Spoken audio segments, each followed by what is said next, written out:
Olá, tudo bem? Estamos aqui mais uma vez para fazer uma reflexão e queria falar um pouquinho sobre contradições, né?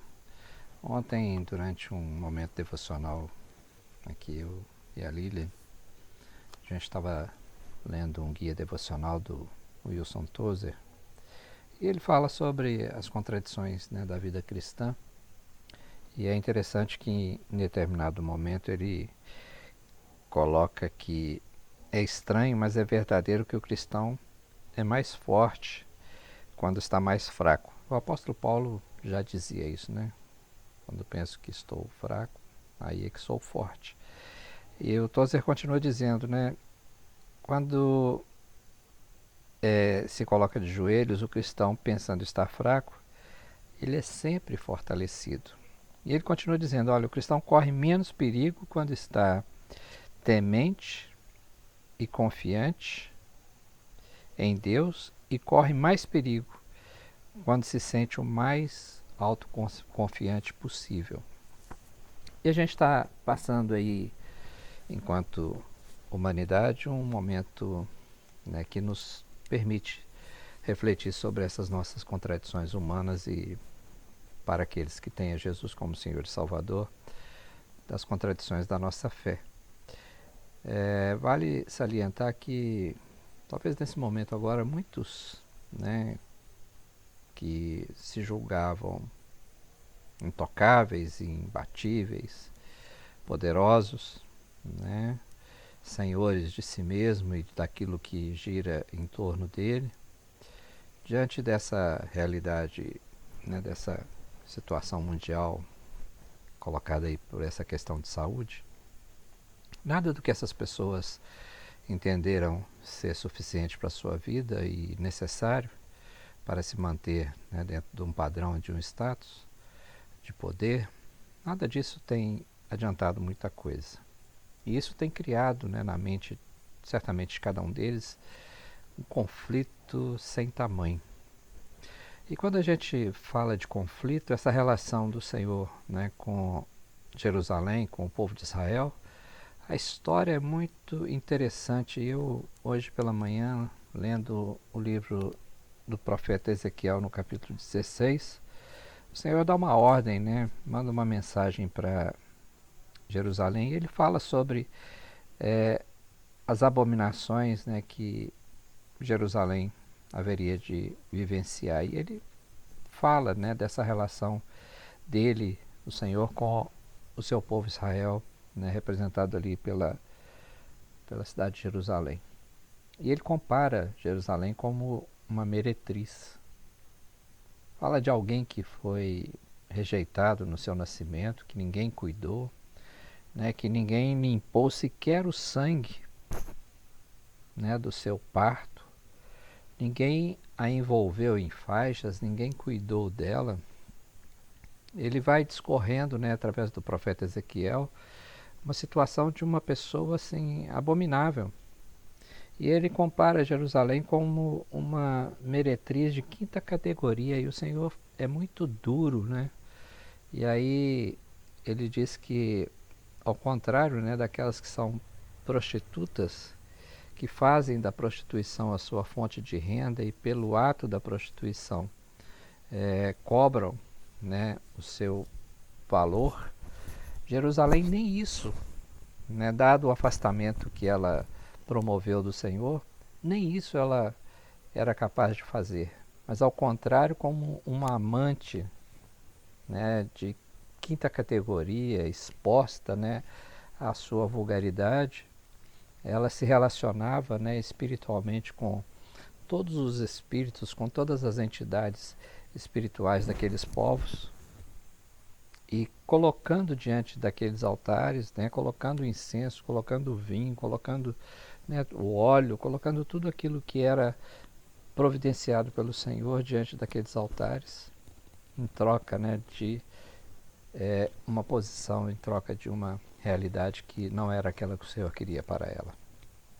E acredito que nesse tempo, né, de reflexão que a gente está vivenciando, tem muitos que estão vivendo a contradição da fé, vivendo a contradição da prática cristã. Por quê?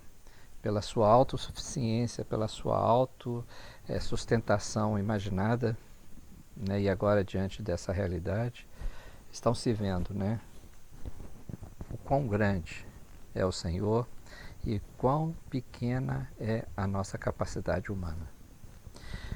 Nesse tempo de reflexão e diante dessas contradições que o Wilson Tozer coloca e que o Senhor faz esse confronto, né, com a igreja, com o povo de Israel lá em Jerusalém, nós também precisamos refletir da nossa prática.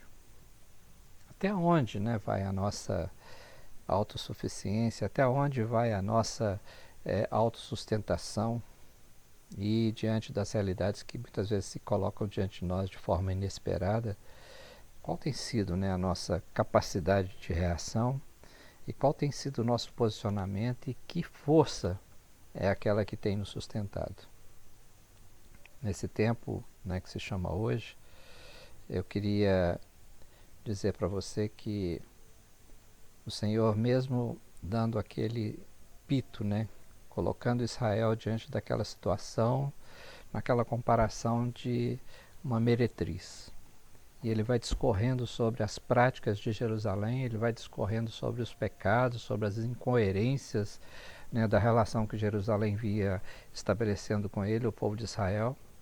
Mas lá no final do capítulo 16 ele fala assim, olha, muito embora tenha acontecido tudo isso, né, eu vou te acolher, eu vou te restaurar. Eu vou, né, fazer com que o seu opróbrio se torne em alegria, ele se torne em algo de glorificação ao meu nome. Eu não vou te abandonar.